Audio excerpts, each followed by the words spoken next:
Class में हम लोग हाइड्रोकार्बन्स को आइडेंटिफाई करने की कोशिश करेंगे।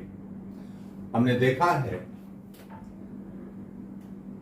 एसाइक्लिक हाइड्रोकार्बन्स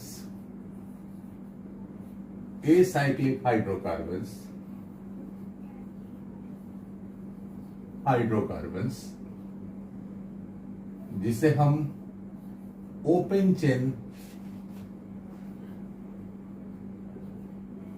हाइड्रोकार्बन्स भी बोलते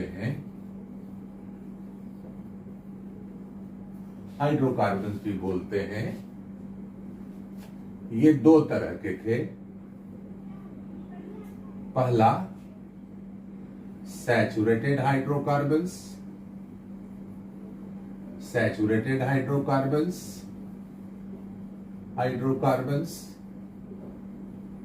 और दूसरा था अनसैचुरेटेड हाइड्रोकार्बन्स।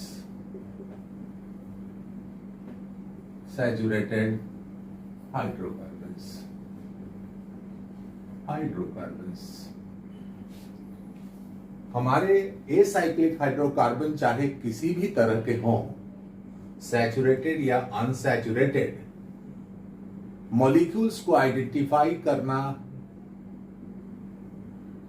दो स्टेप में होता है, जिसमें पहला स्टेप होता है steps involved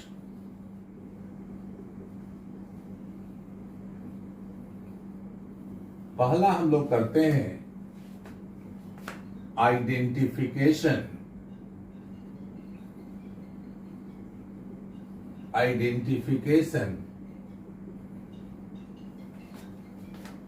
by using molecular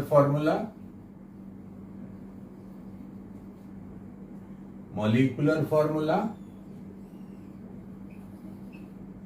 और दूसरा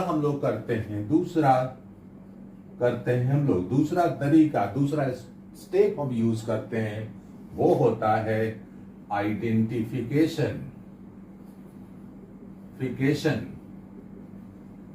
bye using the structural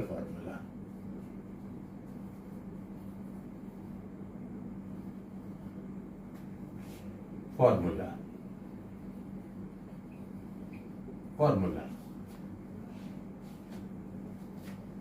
identification term हम यहां यूज करते हैं फॉर नोमेनक्लेचर, नामकरण के लिए।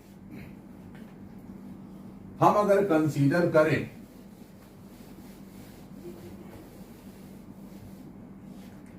सैचुरेटेड हाइड्रोकार्बन्स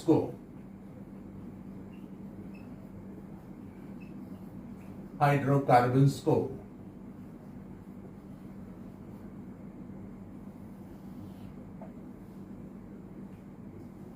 जिनको हम एल्केन्स भी बोलते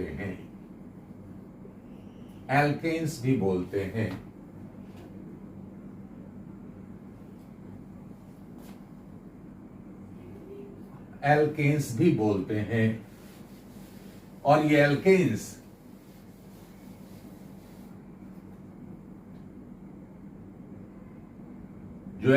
हैं उनका जनरल मॉलिक्यूलर फॉर्मूला होता है CnH2n+2।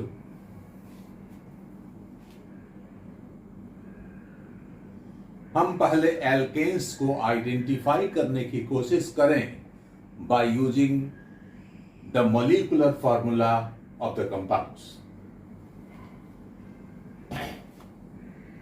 अगर इस जनरल मॉलिक्यूलर फॉर्मूला में n = 1 रखें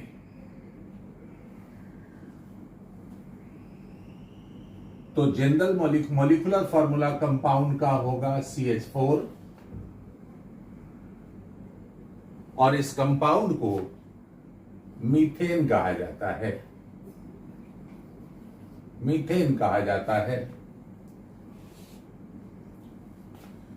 n = 2 अगर हम रखें इस जनरल मॉलिक्यूलर फॉर्मूला में तो मॉलिक्यूलर फॉर्मूला होगा कंपाउंड का C2H6 और इसको हम बोलेंगे इथेन।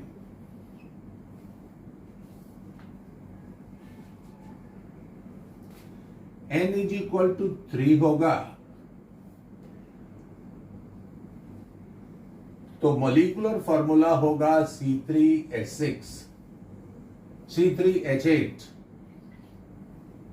और तब मॉलिक्यूल को हम प्रोपेन बोलेंगे by using the molecular formula. N is equal to 4 होगा तो मॉलिक्यूलर फॉर्मूला होगा C4H10 और कंपाउंड्स को हम ब्यूटेन बोलेंगे। N इज इक्वल टू 5 होगा तो मॉलिक्यूलर फॉर्मूला होगा C5H12 और इस कंपाउंड को हम बोलेंगे पेंटेन। यानी 5 कार्बन वाले मॉलिक्यूल्स को मॉलिक्यूलर फॉर्मूला के बेसिस पर सिर्फ पेंटेन कहा जा सकता है। N इज इक्वल टू 6 होगा तो मॉलिक्यूलर फॉर्मूला होगा C6H14 और हम इस कंपाउंड को हेक्सेन कहेंगे। हेक्सेन कहेंगे। अगर N इज इक्वल टू 7 होगा तो मॉलिक्यूलर फॉर्मूला मॉलिक्यूल का होगा C7H16 और इस मॉलिक्यूल को हम लोग हेप्टेन बोलेंगे। हेप्टेन बोलेंगे। N इज इक्वल टू 8 होगा तो C8H18 होगा मॉलिक्यूलर फॉर्मूला और इसको बोलेंगे octane. Octane. N is equal to 9 होगा तो मॉलिक्यूलर फॉर्मूला होगा C9H20 और इस कंपाउंड को बोलेंगे nonane. N is equal to 10 होगा तो मॉलिक्यूलर फॉर्मूला होगा C10H22 और इस कंपाउंड को बोलेंगे डिकेन। इस नोमेनक्लेचर में हमारे पास 2 यूनिट है। पहला एल्केन के नेमिंग में 2 यूनिट है। एक यूनिट को बोलते हैं हम रूट वर्ड और दूसरे यूनिट को बोलते हैं root suffix.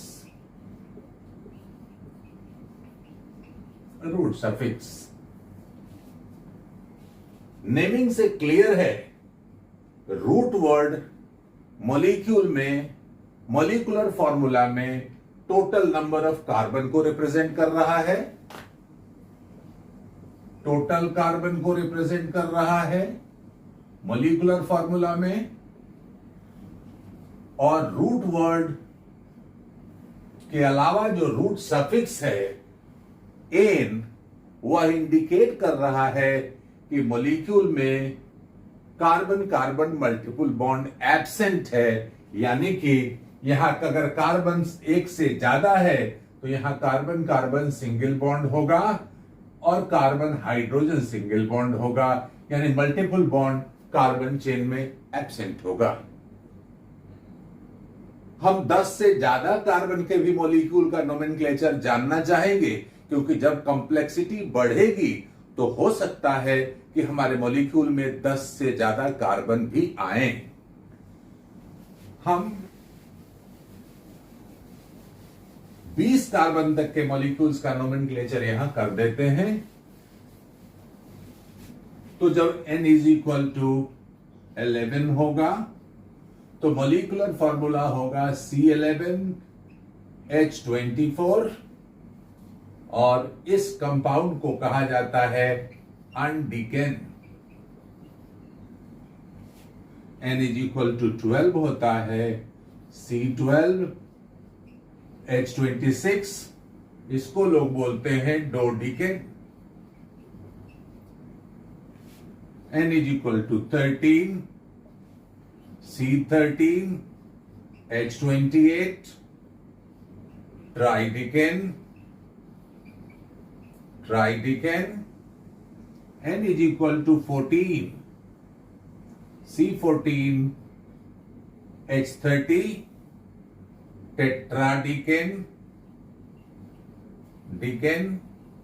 tetradiken, N is equal to 15.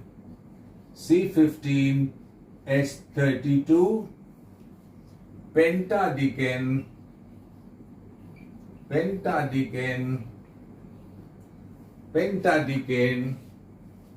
N is equal to 16.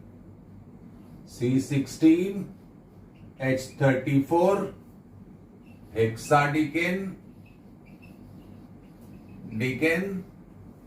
और उसी तरह जब n इज इक्वल टू 17 होगा, इस मॉलिक्यूलर फार्मूला में n is equal to 17 place करेंगे तो मॉलिक्यूलर फार्मूला आएगा C17H36 और इसको बोलते हैं हेप्टाडिकेन।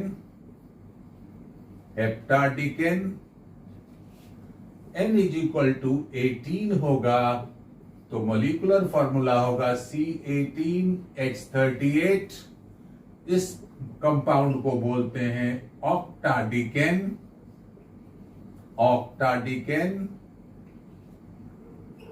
19 होगा n इज इक्वल टू, तो C19H40 होगा और इसको बोलते हैं नोनाडिकेन और n इज इक्वल टू 20 होगा तो मॉलिक्यूलर फार्मूला होगा C20H42 और इसको बोलते हैं इकोसेन। तो ये होगा nomenclature bye using the molecular formula of the molecule. This is the initial nomenclature, ये शुरू का नोमेनक्लेचर है। अब मॉलिक्यूल का एग्जैक्ट आइडेंटिफाई करने के लिए, एग्जैक्ट मॉलिक्यूल को एग्जैक्टली पहचानने के लिए हम मॉलिक्यूल का स्ट्रक्चरल फार्मूला लिखने की कोशिश करेंगे। ऐसा देखा जाता है कि जब मॉलिक्यूल में 3 से ज्यादा कार्बन होंगे तो एक से ज्यादा तरह के कार्बन चेन क्रिएट हो सकते हैं, और जब एक से ज्यादा तरह के कार्बन चेन हो सकते हैं यानी एक से ज्यादा स्ट्रक्चरल फार्मूला हो सकता है जिनको हम आइसोमेरिक फार्मूला बोलते हैं, तो मॉलिक्यूल्स का फिर नोमेनक्लेचर में कुछ न कुछ चेंज करना होगा। जैसे मॉलिक्यूल्स के नोमेनक्लेचर को चेंज करना होगा, मॉलिक्यूल के स्ट्रक्चरल फार्मूला को हम अगर C4H10 को देखें तो मॉलिक्यूल में 4 कार्बन है।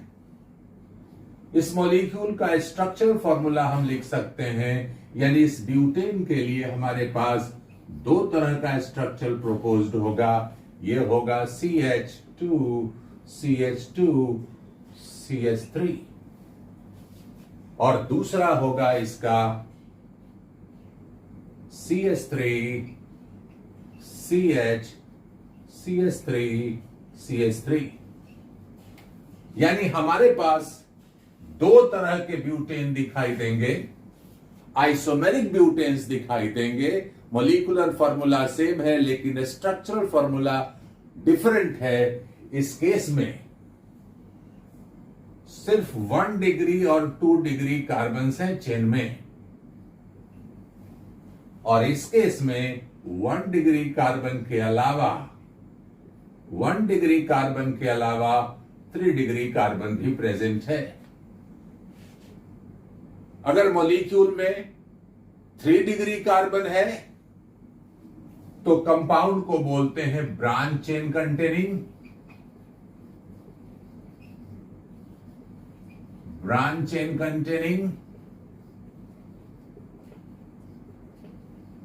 और 3 डिग्री को कार्बन को बोलते हैं, 3 डिग्री जो कार्बन प्रेजेंट है उसको बोलते हैं ब्रांच्ड कार्बन। तो इस चेन को जहां 3 डिग्री और 4 डिग्री कार्बन एब्सेंट है उसको बोलते हैं नॉर्मल चेन, एन चेन, या straight chain,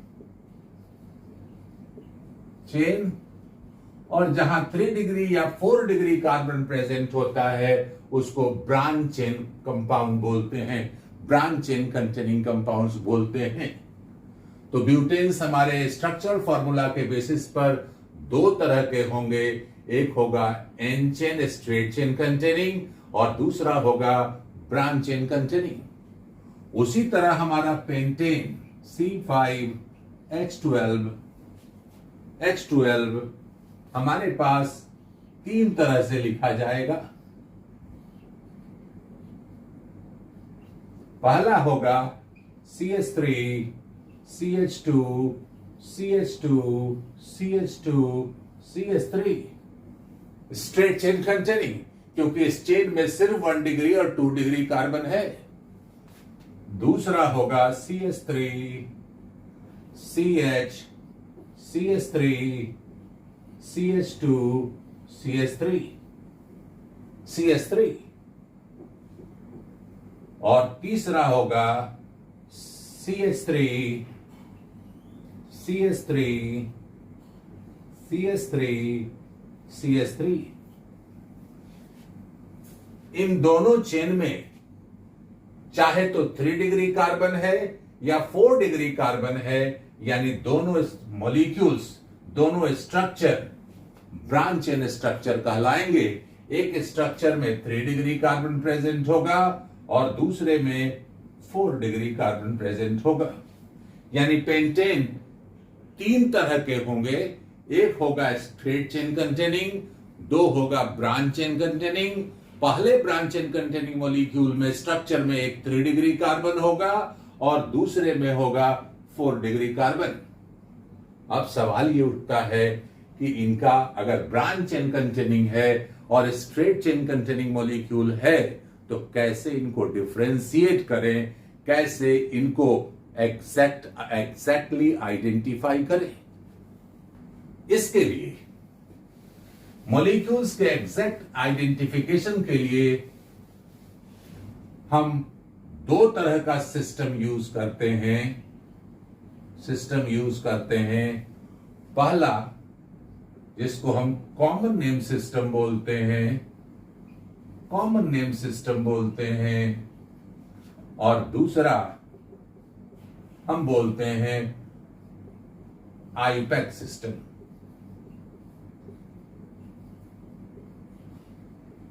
international union of pure and applied chemist system.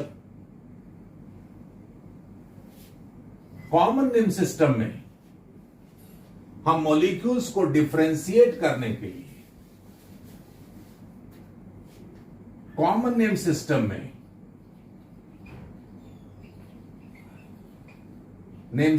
में हम मॉलिक्यूल्स को डिफरेंशिएट करने के लिए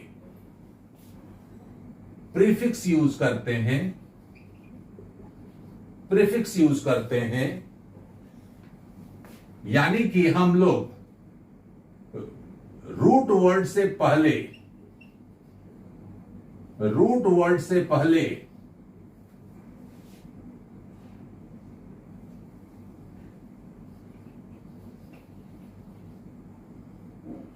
हम कुछ नोटेशंस यूज करेंगे।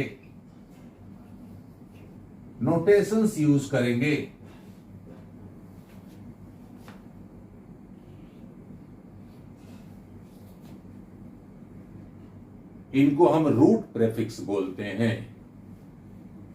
ये नोटेशन होगा एन हाइफन, इसको हाइफन प्रेफिक्स बोलते हैं।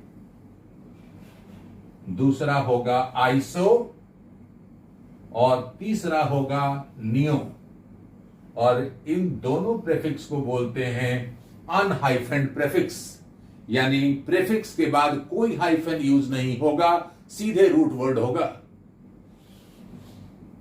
जब मॉलिक्यूल स्ट्रेट चेन कंटेनिंग होगा तो हम प्रेफिक्स यूज करेंगे एन हाइफन, और जब मॉलिक्यूल ब्रांच चेन कंटेनिंग होगा तो हम 2 तरह का प्रेफिक्स अनहाइफन प्रेफिक्स यूज कर सकते हैं। एक होगा आइसो और दूसरा होगा नियो।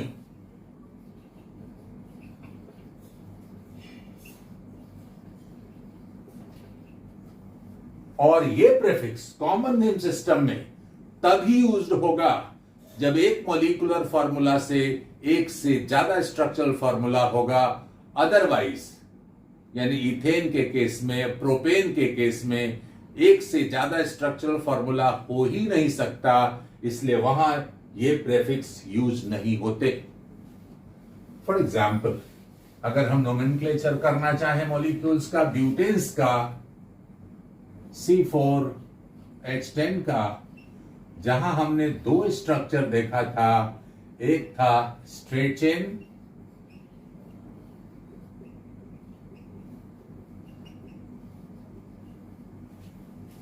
चूंकि ये स्ट्रेट चेन है यानी इसमें 3 डिग्री और 4 डिग्री कार्बन नहीं है, तो इस केस में हम कंपाउंड को, इस ब्यूटेन को एन ब्यूटेन कहेंगे, एन ब्यूटेन बोलेंगे। और दूसरे ब्रांच ब्यूटेन को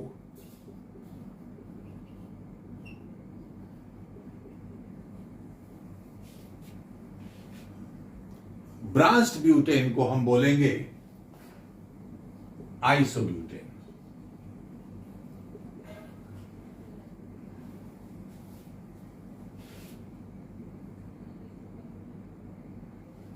हम लोग कॉमन नेम सिस्टम में आइसो प्रीफिक्स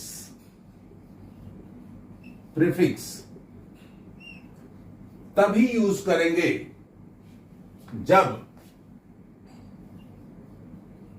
मॉलिक्यूल के पास आइसोप्रोपाइल रेसिड्यू होगा। ये रेसिड्यू मॉलिक्यूल के पास प्रेजेंट होगा, तभी हम लोग यूज करेंगे आइसो प्रीफिक्स। मॉलिक्यूल के पास एक ये आइसोप्रोपाइल रेसिड्यू होगा, तब हम लोग यूज कर सकते हैं आइसो प्रीफिक्स। अब हम आगे बढ़े तो हमारा मॉलिक्यूल होगा पेंटेन। इसके दो पॉसिबल स्ट्रक्चर हैं,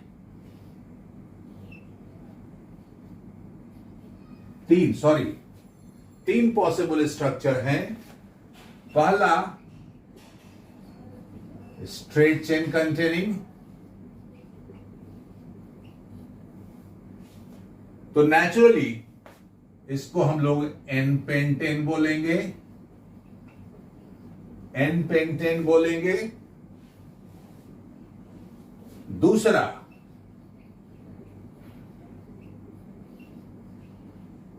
हम चाहे इसको ऐसे लिखें या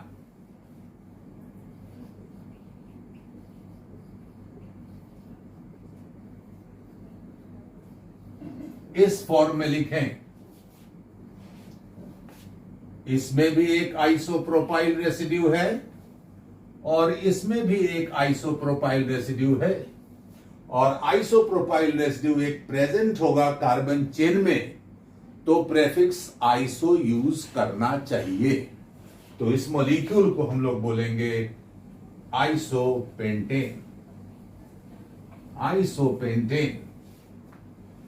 तीसरा स्ट्रक्चर हमारे पास होगा CH3।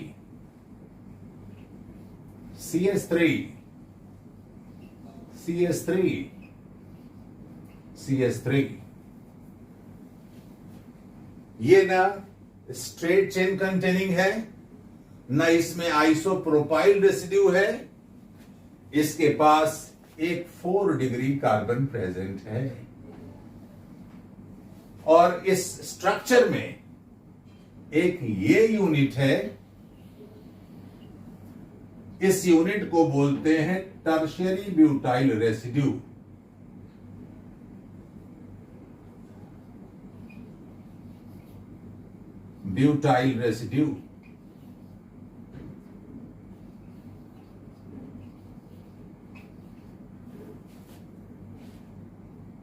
तो जिस ब्रांच चेन में टर्शियरी ब्यूटाइल रेसिड्यू कार्बन से अटैच्ड होगा, उसके लिए प्रेफिक्स होगा नियो। तो चूंकि इसमें टोटल कार्बन 5 है, यानी ये मॉलिक्यूल पेंटेन है, और ये पेंटेन के लिए तीसरा स्ट्रक्चर है, इसको बोलेंगे हम नियो पेंटेन।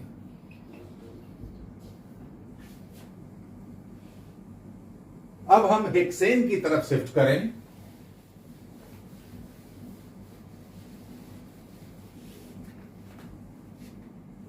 हेक्सेन, हेक्सेन के लिए पॉसिबल स्ट्रक्चर्स होंगे, पहला CH3, CH2, CH2, CH2, CH2, CH3, और चूंकि इसमें कोई ब्रांच्ड कार्बन नहीं दिखता, इसलिए इसको बोल सकते हैं एनहेक्सेन। दूसरा स्ट्रक्चर हमारे पास होगा CH3, CH3, CH2, CH2, CH3, और एक आइसोप्रोपाइल रेसिड्यू होने के कारण इसको हम बोल सकते हैं आइसोहेक्सेन। आइसोहेक्सेन,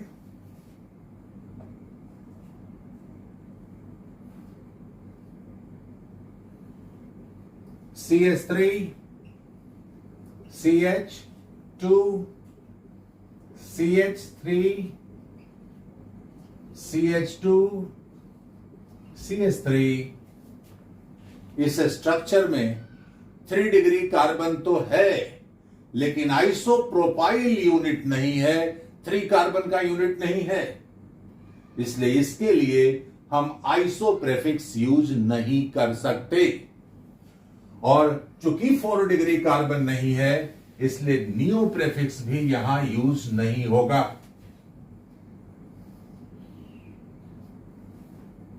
CH3, CH3, CH3, CH2, CH3।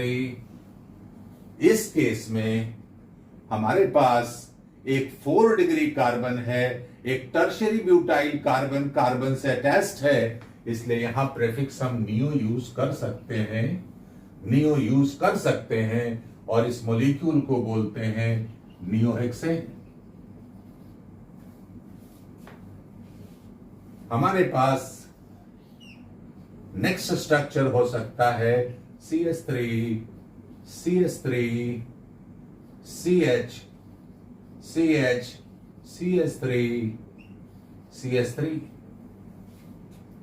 इस मॉलिक्यूल के पास आइसोप्रोपाइल यूनिट है, लेकिन एक से ज्यादा है, और ऐसे मॉलिक्यूल्स के लिए भी हम आइसो प्रीफिक्स यूज नहीं कर सकते। तो कॉमन नेम सिस्टम से इस मॉलिक्यूल का नोमेनक्लेचर पॉसिबल नहीं है, और इसका भी नेमिंग पॉसिबल नहीं है।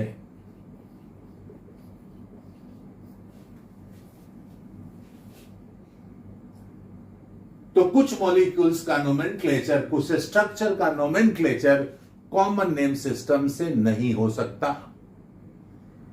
तो मॉलिक्यूल का एग्जैक्ट नोमेनक्लेचर करने के लिए सिस्टमेटिक नोमेनक्लेचर की जरूरत है, हर मॉलिक्यूल्स को आइडेंटिफाई करने की जरूरत है, और इसके लिए हमको चाहिए आईयूपैक सिस्टम।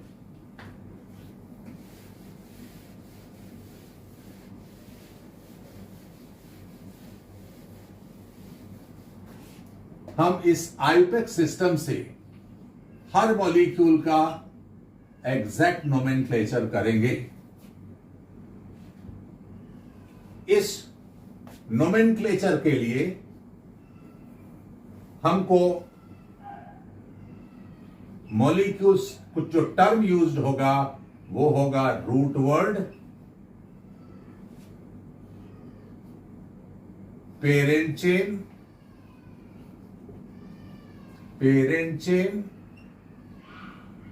तीसरा टर्म यूज होगा अल्काइल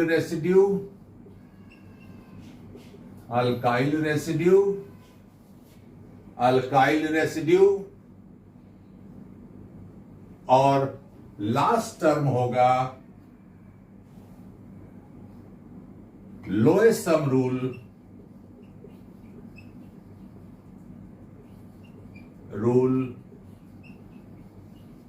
और first point of difference rule.